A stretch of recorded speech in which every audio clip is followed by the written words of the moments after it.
Philadelphia's Mike Schmidt's slide is really great, but great base runner Lou Brock is blocked off from the plate. And there's Mark Fidrych, better known as the Bird. He does some of the flakiest things you've ever heard. I thought sand felt grand.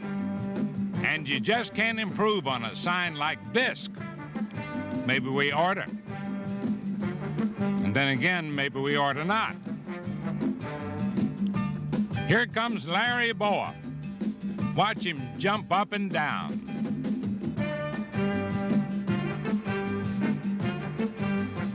While in another town, Willie Stargell calmly prepares to take a pitch all the way downtown.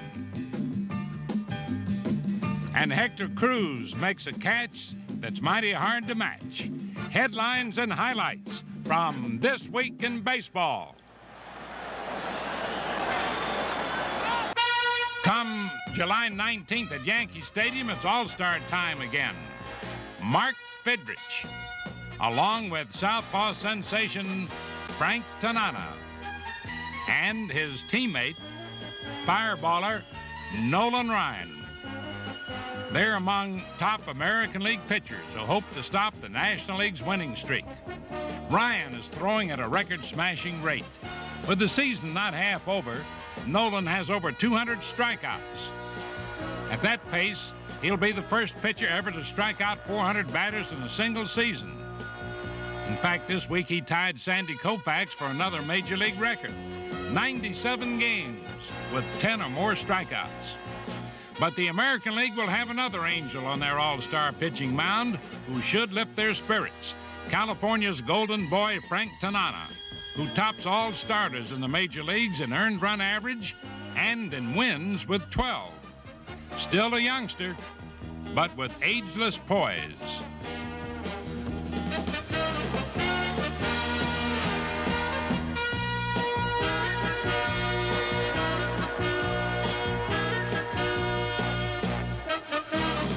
Yes, Tanana's a good bet to start this year's All-Star game, but so's the man who started last year, Mark Fidrych, the Bird of the Detroit Tigers. In 3 short months, the rookie pitcher had flown from nowhere last year to an All-Star start and a furious flurry of publicity. And I never really got into baseball at all, and now I'm getting into baseball, and I never thought I would. Just getting all this stuff, and yeah, I'm shaking, I'm tight. I don't know what to do. It's great, though, and I'm happy to start it, too. It makes a thrill out of my life. I don't know what to do. I just hope I can win, that's all. But I never predict the future, so I'm just going to go out there. Whatever happens, happens. It's life. And what happened was that the Bird got his feathers ruffled by the National League. Fidrych was the losing pitcher. All the same, fans marveled at his unique flight patterns all over the diamond. This year, with added experience under his wing, the Bird is anxious to settle last year's score. His brilliant pitching so far has the fans still cheering his antics everywhere. But early this year, he had a knee operation, had Detroit fans worrying if he could pitch for the Tigers, let alone the All-Stars.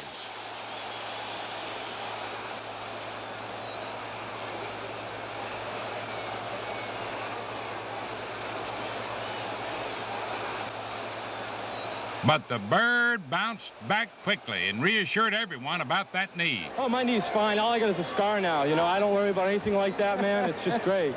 You know, I'm feeling fine. I'm in heaven right now. While the Bird soars in heaven, the Tigers roar on the field. Out at home.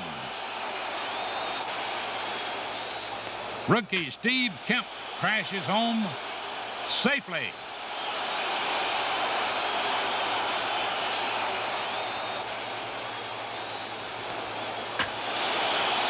And Steve Kemp crashes a fence. Did he get it? The ball bounces off, but the Tigers still go all out for the Bird. Fidrych even has his own personal catcher, Bruce Kim. Doesn't catch many other Tiger pitchers because he doesn't hit much, but here he gets his first hit of the season. Like his pitcher, Kim doesn't mind displaying his enthusiasm.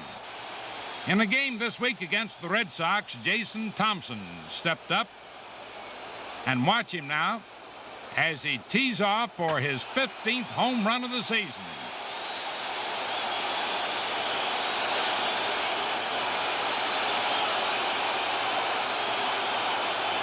Thompson is another Tiger youngster who's generating enthusiasm in Detroit. That blast helped the Bird beat Boston for his 6th straight win.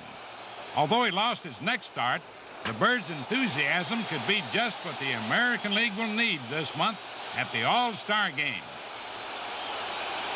If it works in Detroit, why not Yankee Stadium? The team that beat the Bird was the Baltimore Orioles, flying high in the Eastern Division. The Orioles have been beating everyone recently, although it looked like they had beaten themselves in this game in Cleveland. That error in the bottom of the ninth scored a runner from first, triggered off an Indian victory celebration. The tribe went off to the dugout, and the fireworks went off in the sky. But down on the field, Oriole manager Earl Weaver claimed that the runner at first was only entitled to go to third. Surprisingly, the umpires agreed, explained it to the Cleveland manager Jeff Torborg and the public address announcer. Then, after the game started up again, the Orioles held the Indians in the ninth and went on to win it in the 11th on this RBI by Doug DeCinces. That late inning victory kept the Birds flying up in Boston. Baltimore swept 3 straight from the Sox and knocked the ball all over Fenway Park. The Orioles also silenced Red Sox power. The boomer, George Scott, who leads the league in homers, drove this one to deep right center. It's deep enough, but Al Bumbry leaps and takes it away. The boomer wonders how far a guy has to hit a ball for a trot around the bases. He still can't believe it. This time it was Baltimore who did the slugging at Fenway. Lee May blasts one to right. He wonders if he hit that one far enough. As he watches, he knows. Lee also knows that the Orioles are hot and back in the pennant picture. At Comiskey Park in Chicago, the pennant picture hasn't been brighter since 1959. Comiskey Park is jammed this weekend to see the White Sox tangle with the Twins in 4 games, with first place in the American League East at stake. And the Sox just followed the signs from the fans. And Zisk keeps putting them up in the seats. Watch it. There it goes. And it's gone. And now the fans give George Orta the sign. He ought to respond.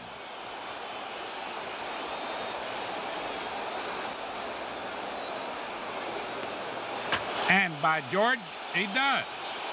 Not a home run, but the fans aren't complaining.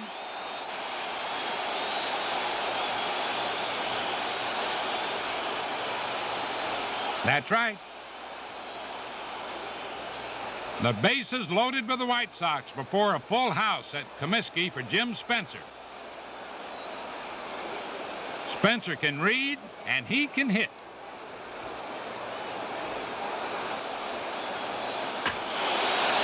There it is, and there it goes.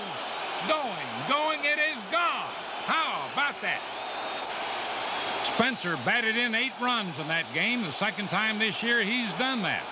And the Sox swept the Twins in 4 straight and themselves into first place. Preseason signs indicated the Sox would never finish higher than 6th, but nobody could read Chicago's stars this year.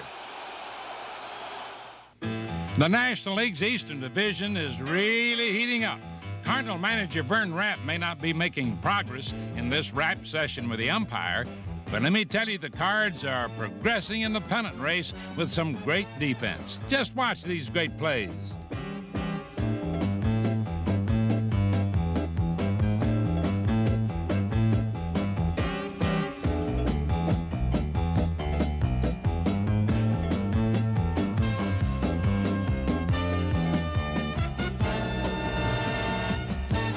Man, that's really slick.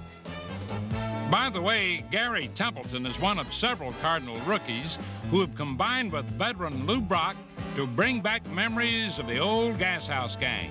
Cardinal speed forces other teams into mistakes, big mistakes.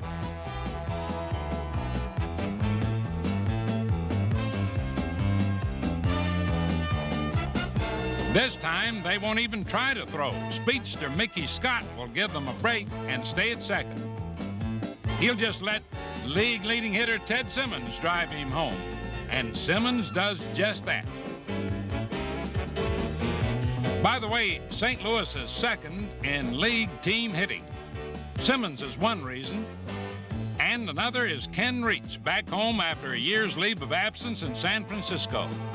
Reitz knocked in 8 runs in one game against the Pirates, playing long ball like this. Wow, just nicks the foul pole.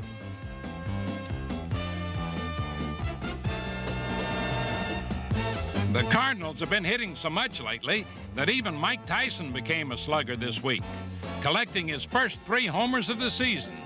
And right here, you see him belting a triple.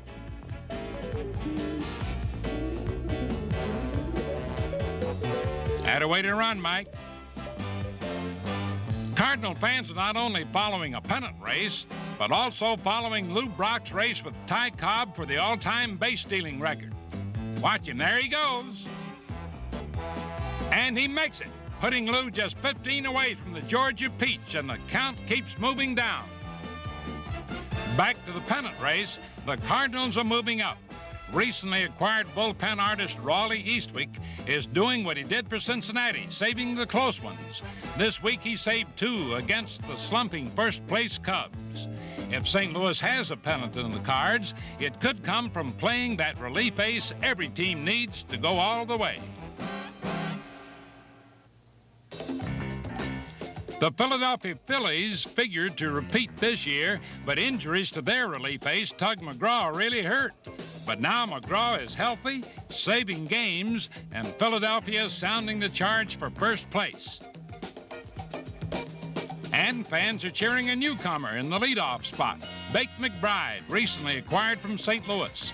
The Phils have sought a leadoff man since they lost Dave Cash, and McBride could be the answer. He's been setting an aggressive pace on the base paths. And the Phils are keeping pace. Larry Bowa takes the extra base after this base hit.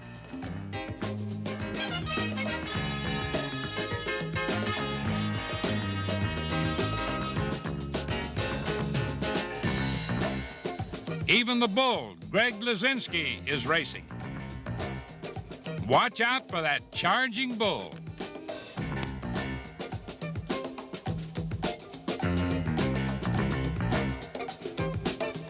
The fans are cheering the Philly defense, too. Ted Sizemore cuts down a Pirate ground ball.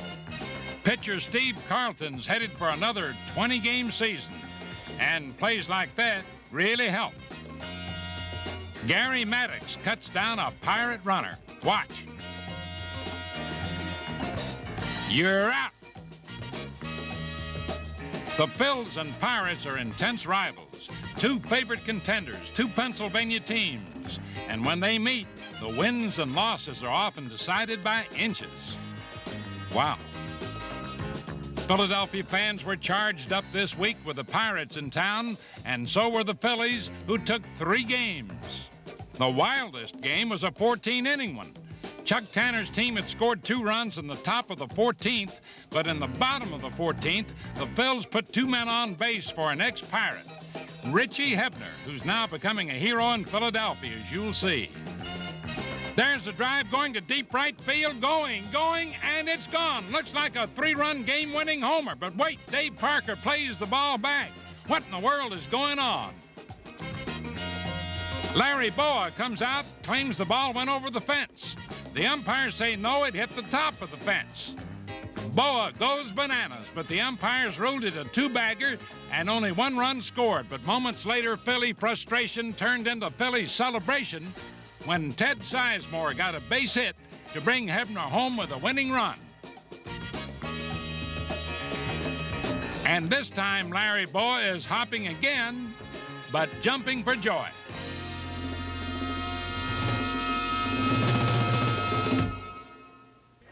How does it feel to be a 400 hitter by July 4th? Listen to Rod Carew. That's given me some respect, and it's great, you know, because I go up there and I know that the guys don't think that I'm an easy out. You know, they're going to do everything they can to keep me from getting a base hit and, you know, hurting their chances of winning the ball game. You know, I try to use the whole diamond to hit. You know, I hit the ball to left, up the middle, left center, right center, and pull the ball on the right field line.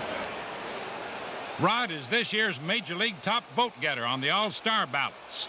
Top National League vote getter is Steve Garvey, always a fine hitter, and this year he's added power as well. He took over the league lead in RBIs this week, and already he's surpassed his season high of 21 homers.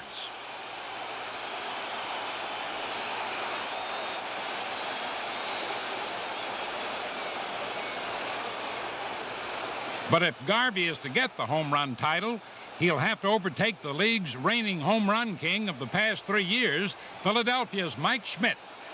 After a slow start, Schmidt was busting out all over in June.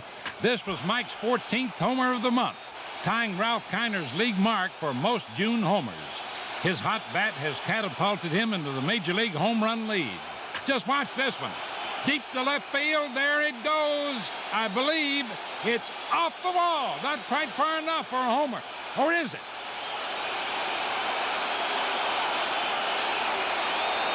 And here comes Schmidt all the way in a cloud of dust. How about that? An inside the park homer, a real crowd pleaser. Inside the parkers are rare, but now they're the latest rage. Montreal's Ellis Valentine belts one out into right center. Lee Mazzilli races, but it's off the wall and off Mazzilli. Valentine is sprinting the 4-base dash. Mazzilli runs the ball down the Olympic track, but it's no contest. Valentine races home standing up. Another inside the Parker. News like that flies fast. Lou Brock figures he can do it too. Watch him. Here comes the pitch. Brock lines one, and everybody's on the move. The lead runner comes around. And now Brock, the flying Cardinal. Hey, Lou, you do have to touch the plate. But too late now. Here's that play again. Now watch Lou Brock, just like a fighter. Ducking, going one way, then another. Some outs just take longer than others. And how about this? Man on first. Ken Reitz bunts to Bill Buckner. Buckner says, come on, man, you have to run to first. Well, aren't you going to tag him? Look at him just standing there watching the game. You're in the game, son. In fact, both of you are in the game. Well, that's it. And the runner stays at second. More laughs on the base paths. The Mets missed the suicide squeeze. The Phils have the runner from third hung up. Watch.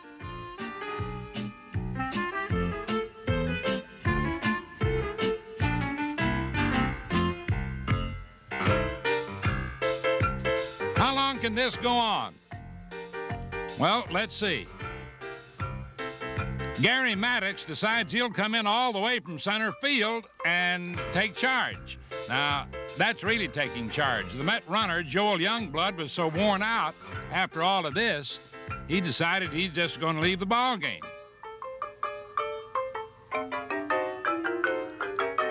Here's a hip play. Ouch! Frank Tanana stung Hal McRae with one of his fireballs. Didn't hurt him bad, but Hal wants the California dugout to know how black and blue he feels. Come on, Hal, don't rub it in.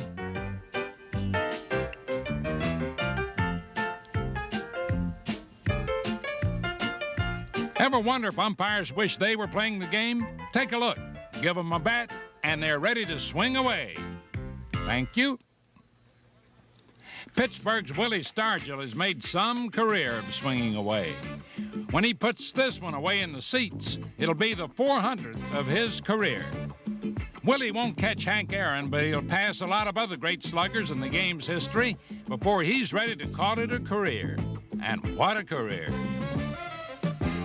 And now, here are some gems from the outfielders. Ron LaFleur races all the way to the wall and incredibly hauls in the ball. He can really cover ground. Here's one that has everybody scrambling.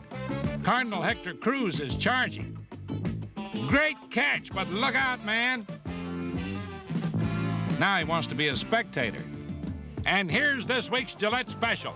Atlanta's Roland Office is off and running. How about that? Looks like Roland got some kind of headache for that effort, but fortunately, he was all right. It merits another look. Now watch how gracefully he moves. He even blows a bubble before the grab. Plays like that really make the ballpark the place to be.